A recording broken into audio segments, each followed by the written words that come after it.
በስመ ስላሴ በስመ አብ ወወልድ ወመንፈስ ቅዱስ አሃዱ አምላክ አሜን። ሰላም እግዚአብሔር አምላክ ምስኩላትኩም ይኹን። ስድራ እግዚአብሔር አምላክ ከመይ ውዕልኩም? አነ እግዚአብሔር ይመስገን ክብሪ ይስፋሕ መድኃኔዓለም አቦይ። ከምቲ ኣነ ጽቡቕ ዝወዓልኩ ድማ ጽቡቕ ውዕልኩም ክትኮኑ ናይ ኩሉ ግዜ ተስፋይን ትምኒተይን እዩ አሜን። ስንክሳር ዘወርሃ ጉንበት ዕለት 17 ስንክሳር ድሰምዕ ዘንብብ ፍቕሪ ጎይታ ኣብ ልቡ ይዕንብብ ሓለዋን ጸሎትን ናይ ቅዱሳን ድማ ይረክብ። ዝክረ ጻድቅ ለዓለም ይህሉ ዝኽሪ ናይ ጻድቅ ንዓለም ይዝነብር። ካብ ኩሉ ክፉእ ዘበለ ክትድሕኑ ንቅዱሳን ተማሕፀኑ አሜን። በስመ አብ ወወልድ ወመንፈስ ቅዱስ አሃዱ አምላክ አሜን። ወላዲት አምላክ ቅድስት ድንግል ማርያም አደይ ልሳን አንደበት ኩነኒ አሜን። እንኳዕ ናብ ዓብይ ናይ ቤተ ክርስቲያን ጠበቃ ቅዱስ ኤጲፋንዮስ ዓመታዊ ናይ ዕረፍቲ በዓል ብሰላም አብጽሐኩም አብጽሐና አሜን። ቅዱስ ኤጲፋንዮስ ሊቅ ቅዱስ ኤጲፋንዮስ ጽድቂ ምስ ቅድስና ድርሰት ምስ ሓለዋ ዝተኸናወነሉ አቦ እዩ። ኤጲፋንያ ማለት ናይ መለኮት ምግላጽ ክኸውን ከሎ ኤጲፋንዮስ ማለት ድማ ምስጢረ መለኮት ዝተገልጸሉ ማለት እዩ። ቅዱስ ኤጲፋንዮስ ዝተወልደ ንክርስቶስ ካብ ዝጸልኡ አይሁዳውያን ቤተሰብ ኣብ ውሽጢ ቤተ ገብርኤል እዩ። ቤተሰቡ ብዘይካ ሓደ አድጊ ካልእ ወላ ሓንቲ ዘይብሎም ድኻታት ነበሩ። ካብኡ ድማ ብንእስነቱ ኣቦኡ ስለ ዝሞተ ምስ ኣዲኡን ምስ ሓንቲ ሓፍቱን ብጥምየት ክውድኡ ቀረቡ። እዚ ህፃን ኤጲፋንዮስ ብኣድጉ ከይሰርሕ ኣድጉ ርጉም ስለ ዝነበረ ክሸጦ ናብ ዕዳጋ ወሰዶ። ኣብቲ ዕዳጋ ሓደ ዝገዝእ ሰብ በዓል ኣድጊ ናብቲ ኣድጊ ቅርብ እንተበለ ከምቲ ኣቐዲሙ ዝተጠቐሰ እቲ ኣድጊ ጠባይ ስለ ዘይነበሮ ነቲ ክገዝእ ኢሉ ዝቐረበ ሰብ ረጊሑ ረገጾ እሞ ሞተ። ወረገጾ ማእከለ ምህኩልቱ ከም ዝብል ምሕኩልቱ ረጊጹ ቀተሎ። ቅዱስ ኤጲፋንዮስ ከዓ በዚ ኣጋጣሚ ዘጋጠመ ነገር ሰንበደ። ኣብዚ ግዜ እዚ ድማ ኣባ ፊሎጎስ ዝተባሃለ ጻድቅ ኣብ ጥቓኡ ኣብቲ ዕዳጋ ብስውር ይዘዋወር ስለ ዝነበረ ነቲ አድጊ ረጊጽዎ ዝሞተ ሰብ ብስም ጎይታናን ኣምላኽናን ኢየሱስ ክርስቶስ ኣተንስኦ። ነቲ አድጊ እውን ሞት ይግብአካ እዩ ብምባል ኣማዕቲቡ ንኽመውት ጸልየ እሞ ሞተ። እቲ ካብ ሞት ዝተንስአ መን ኣተንስኢካ እንተተባሃለ ካብ ዓልየት ኣይሁድ ስለ ዝነበረ እቲ ኣቦታተይ ዕሩቕ ብእሲ ፍጡር ኢሎም ሰቒሎም ዝቐተልዎ ናይ ኣባ ፊሎጎስ ኣምላኽ እዩ ኣተንስኡኒ ኢሉ መስከረ። ህፃን ኤጲፋንዮስ ድማ እንዳድነቐ ገዛኡ ከደ። ድሕሪ ቁሩብ ግዜ ግን ሃብታም ሓውቦኡ ገንዘብ ኣውሪስዎ ስለ ዝሞተ ገና ብ16 ዓመቱ በዓል ጸጋ ኮነ። እታ ኣብ ዕዳጋ ዝረኣያ ተኣምር ግን ብውሽጢ ልቡ ትመላለሶ ነበረት። ሓደ መዓልቲ ድማ ሎኪያኖስ ምስ ዝበሃል ክርስቲያን ክኸድ ከለው ለማኒ ነዳይ ረኸቡ እሞ በዓል ጸጋ ኤጲፋንዮስ ሓለፎ። እቲ ድኻ ክርስቲያን ግን ነታ ዝለበሳ ኣውፂኡ መጽወታ። በዚ ግዜ መልአኽ መጺኡ ናይ ብርሃን ልብሲ ከልብሶ ከሎ ኤጲፋንዮስ ድማ ተመልከተ። ኣብዚ ግዜ ኤጲፋንዮስ ግዜ ኣየጥፍአን ምስ ሓፍቱ ኣሚኑ ብክርስቶስ ተጠመቐ። ሃብቱን ንብረቱን ፍርቁ መጽወቶ። ብዝተረፈ ድማ መጽሓፍቲ ገዚኡ ናብ ኣባ ኢላርዮን ገዳም ኣተወ። ኣብኡ ድማ መናንያን ስጋብ ዘድንቕዎ ብፍጹም ትግሃትን ቅድስናን ተጋደለ። ብጸሎቱ ዝናብ ኣዝነበ፣ ድውያን ፈወሰ፣ ብዙሕ ተኣምራት ድማ ገበረ። እግዚአብሔር ድማ ንኻልእ ኣገልግሎት ስለ ዝደለዮ ኣብ ቆጵሮስ ደሴት ጳጳስ ኮይኑ ተሾመ። ብሉይ ምስ ሓዲስ ዝወሰነ ሊቅ ስለ ዝኾነ ብዙሕ መጽሓፍቲ ተርጎመ። ብሽሕ ዝቑጸሩ ድርሳናት ደረሰ። ብኣፍን ብመጽሓፍን ኢሉ መናፍቃንን ኣይሁድን መልሲ ከም ዝስእኑ ስለ ዝገበረ ቤተ ክርስቲያን ሓላውየይ ትብሎ። ካብ ዝደረሶ መጽሓፍቲ ሓደ ሃይማኖተ ኣበው ዘኤጲፋንዮስ፣ መጽሓፈ ቅዳሴን ኣክሲማሮስን፣ ስነ ፍጥረት ሎሚ እውን ኣብ ቀረባ ይርከብ። ሊቅ ቅዱስ ኤጲፋንዮስ ብጽቡቕ ጋስነት ብዘደንቕ ቅድስና ተመላሊሱ ብ406 ዓመተ ምህረት ኣዕረፈ። ዕድሚኡ ድማ ገና 96 ዓመት ዝኣክል ነበረ። ሰላም እብል በቃለ ስብሃት ወይባቤ ለከናፍሪሁ መሃዘ ከርቤ ኤጴፋኒዮስ ከዊኖ በመንፈስ ቅዱስ ነባቤ እምአመረ ሰይኩ አስኬማ መላእክት ግልባቤ ውስተ ልብየ እኪተ እያሃ ደርኩ ይቤ ይብል አርኬኡ አምላኽና ካብ ቅዱስ ሊቅ በረከት ቅዱስ ኤጲፋኒዮስ ይዓድለና አሜን። ዕለት 17 ዝኽበሩ ዓመታዊ ናይ ቅዱሳን በዓላት ድማ ቅዱስ ኤጲፋኒዮስ ሊቅ ዘደሰተ ቆጵሮስ፣ ቅዱስ ኢላሪዮን ገዳማዊ፣ አባ ሎኪያኖስ ጻድቅ፣ ቅዱስ ፊላታኦስ ክርስቲያናዊ። ወርሓዊ በዓላት ድማ ቅዱስ እስጢፋኖስ ሊቀ ዲያቆናት ቀዳማይ ሰማዕት፣ ቅዱስ ያዕቆብ ሐዋርያ ወልደ ዘብዴዎስ፣ ቅዱሳን አበው መክሲሞስና ድማቴዎስ፣ አባ ገሪማ ዘመደራ፣ አባ ጵላሞን ፈላሲ፣ አባ ለትጹን የዋህ፣ አቡነ ዮናስ አሜን። በረከቶም ይሕደረና። እቲ ዝቃለስ ዘበለ ብኩሉ ገዛ ርእሱ መሊኹ እዩ ዝነብር። እዚኣቶም ነቲ ሓላፊ ኣኽሊል ምእንቲ ክቕበሉ እዮም። ንሕና ግና ነቲ ዘይሓልፍ ስለዚ ኣነ ይጎይ ኣለኹ ግናኸ ከምቲ ዕላማ ዘይብሉ ኣይኮንኩን እዋጋእ ኣለኹ ምስ ንፋስ ከም ዝዋጋእ ግና ኣይኮንኩን ንኻልኦት እናሰበኽኩ ንርእሰይ ዘይብቑዕ ምእንቲ ከይከውን ንሰብነተይ እቐጽሖን እገዝኦን ኣለኹ ይብል ቀዳማይ ቆሮንጦስ ምዕራፍ 9 ፍቕዲ 25 ካብ ስንክሳር ይኽፈለና ካብ ቅዱሳን ካብ ፍቕሪ ቅዱሳን ኣይፍለየና ካብ ስንክሳሮም ናይ ኩሎም ቅዱሳና ፀዋዕናዮም ዘይፀዋዕናዮም ድማ በረከቶም ይሕደረና አሜን። ዝወደቀ ዝነጠበ ቃል ኮነ ዜማ ድማ በአፈ ቅዱሳን ትጓሃ መላእክት ተአረመልኝ አሜን። በስመ ስላሴ በስመ አብ ወወልድ ወመንፈስ ቅዱስ አሃዱ አምላክ አሜን።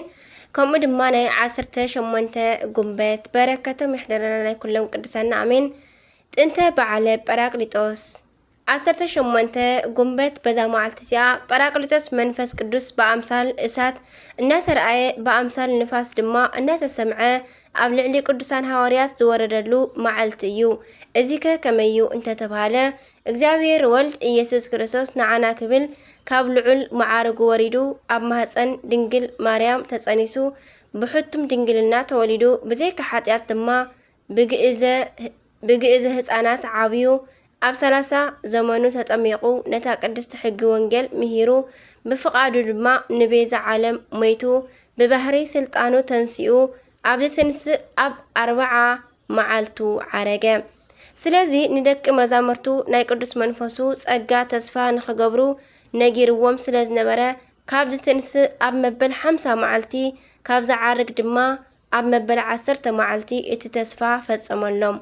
እመቤትና ቅድስት ድንግል ማርያም ድማ ደርሆ ንጨቃዊታ ብኽንፈ አኪባ ከም እትሕዝ ብሓደ አኪባ ንኽብረ መንፈስ ቅዱስ ኣብቅዓቶም። 120 ቤተሰብ ምስ ኣደ ጎይታ ክጽልዩ ከለዉ መንፈስ ቅዱስ በኣርኣያ ኣውሎ ንፋስ ወሪዱ ብኣምሳለ እሳት ሓደሮም። ቅዱሳን ሐዋርያት ፈራሕቲ ዝነበሩ ደፋራት ኣረጊት ሕልና ዝነበሮም ሓደስቲ ኾኑ። በአእምሮ ጎበዙ ብናይ ኩሉ ዓንዲ ቋንቋታት ተዛረቡ ዓዲ ማለት እዩ። ምስጢር እውን ተርጎሙ ብቕጽበት ድማ ብሉይ ምስ ሓዲስ ኣብ ውሽጢ ልቦናኦም ተመልአ። ብድሕሪ እዚ ቅዱሳን ሐዋርያት ቅዱስ መንፈስ ተቐቢሎም ንዓለም ብወንጌል ዕጽፊ መስቀል ሓረስዋ፣ ንኣልጫ ዓለም ጨው ኮይኖም ኣመቀርዋ። ከይፈርሑ ድማ ክሳዶም ንሰይፊ ኣሕሊፎም ዝቡ ተበዓትን ጥቡዓን ኮኑ። በረከቶም ይሕደረና። ሰላም እብል ለዘአስተርአዮሙ እምነዱ ውስተ አሃተኒ ደቂቅ ሃበ ተአለዱ ቺያሁ መንፈሰ ነሲኦሙ ለለአሃዱ ሐዋርያት ለሰቢክ አህጉራተ ዓለም ኦዱ ወሰማዕትኒ ለህማም ነገዱ ከም ዝብል ደራሲ። ስለዚ በዚ መዓልቲ እዚ ክልተ ነገራት ብትኹረት ይንገሩ። ሓደ ናይ መንፈስ ቅዱስ ናይ ባህሪ ኣምላኽነት ቅዱሳት መጻሕፍቲ ከም ዝመስከሩ ንሱ ካብ ኣብ ሰረጸ ቅድሚ ዓለም ዝነበረ ብባህሪ ስልጣኑ ምስ ኣብን ምስ ወልድን ማዕረ ዝኾነ ናይ ባዕሉ ፍጹም ኣካል ፍጹም ገጽ ፍጹም መልክዕ ዘለዎ ፍጹም ኣምላኽና እዩ እሞ ካልኣይ ቅድስቲ ቤተ ክርስቲያን ኣብ ዝሓሰባ ወልድ ብደሙ ዝቐደሳ መንፈስ ቅዱስ ብጸጋኡ ዘጽንዓ ናይ ክርስቲያን ኣማናዊት ሓድነት ከምኡ እውን ቤት እያ እሞ ሎሚ ብጉባኤ ተመስረተት። እቲ ንሐዋርያት ብስብከተ ወንጌልን ብሰማዕትነትን ዘጽንዖም እግዚአብሔር ኣምላኽ መንፈስ ቅዱስ ንዓና እውን በሃይማኖት ብምግባር የጽንዓና አሜን ለይኩን። ሰላም ለርደትከ በአምሳለ ነፋስ ረቂቅ ውስተ ጽርዓቲ ሃብሃለው ደቂቅ ጰራቅሊጦስ ኃይል መንፈሰ ጸጋ ወጽድቅ ይሰደድ እምላልየ ጽልመተ ኃጢአት ጽፉቅ ሶበያ ስተርኢ ስንከ መብረቅ ይብል በረከት ረድኤት ናይ መድኃኒ ቸርነት ምሕረት ናይ መድኃኒ ዓለምን ናይ ኩሎም ሐዋርያት ቅዱሳን ምስኩላትና ይኹን አሜን። ከምኡውን አባ ገአርጊ ቅሬታ ከምኡውን በዛ መዓልቲ እዚኣ ንኣባ አብርሃም ዓርኩ ዝኾነ ዝኸበረ ኣባ ገዓርጊ ኣዕረፈ። እዚ ቅዱስ ድማ ናይ ክርስቲያን ወገን እዩ። ስድራ ቤቱ ድማ ሕያወት ጻድቃን እዮም። ኣብ ዝጎበዘሉ ጊዜ ድማ ናይ ስድራኡ ከፍቲ ዝሕሉ ጓሳ ኾነ። ኩሉ ጊዜ ድማ ልብሲ ምንኩስና ክለብስ ብልቡ ይምነ ነበረ። 14 ዓመት ምስ ኮኖ ጸጋ እግዚአብሔር ኣላዒላቶ ኣባጊዑ ገዲፉ ናብ ገዳመ አስቄጥስ ከደ። እንዳተጓዓዘን ከሎ ካብ ርሑቕ ዓንዲ ብርሃን ረአየ። ናብ ሓደ ሩባ ክሳብ ዝበጽሕ ናብቲ ዓንዲ ብርሃን ቀረበ እሞ ኣብቲ ሩባ ምስ በጽሐ ግን እቲ ናይ ብርሃን ዓንዲ ካብኡ ተሰወረ።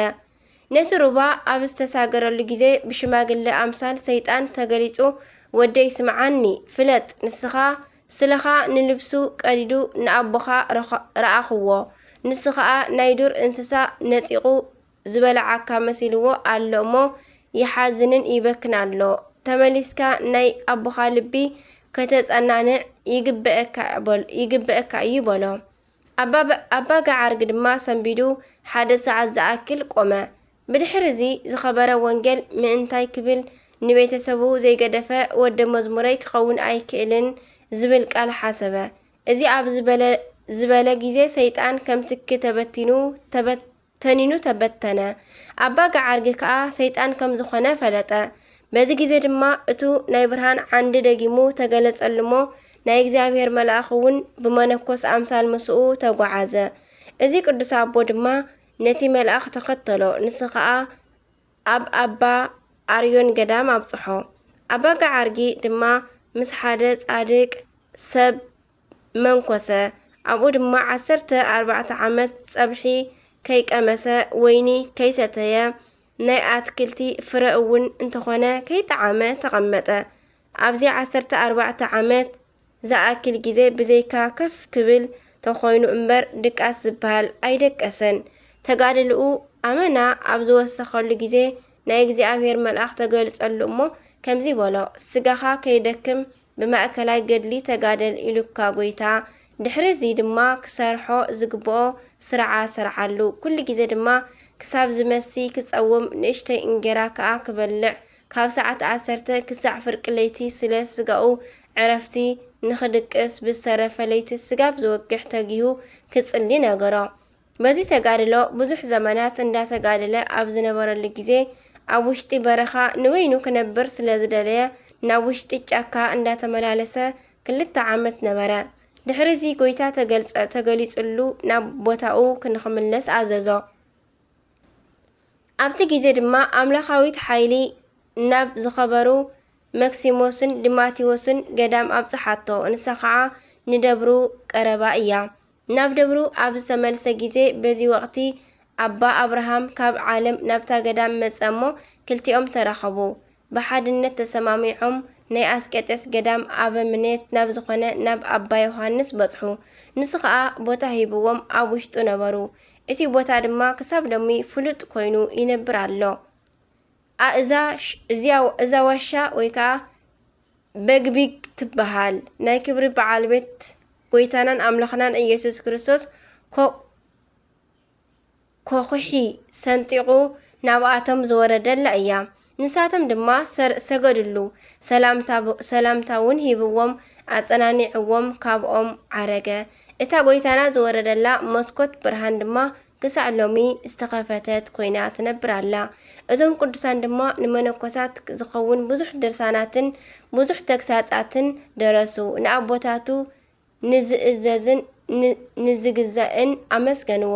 ድሕሪዚ ኣባ አብርሃም ጥሪ ዕለት 2 ዓረፈ። ብድሕሪኡ ድማ ዝኸበረ ኣባ ጋዓርጊ በዛ ዕለት ብወርሒ ጉንበት ብ18 ዓረፈ። ሙሉእ ዕድሚኡ ድማ 72 እንትኸውን ኣብ ዓለም 14 ዓመት ኣብ ምንኩስና ድማ 58 ዓመት እዩ። ንእግዚአብሔር ኣምላኽና ምስጋና ይኹን። ንዓና ድማ ብጸሎቱ ይምሓረና፣ በረከቱ እውን ምሳና ትሃሉ ንዘለዓለም ዓለም ኣሜን።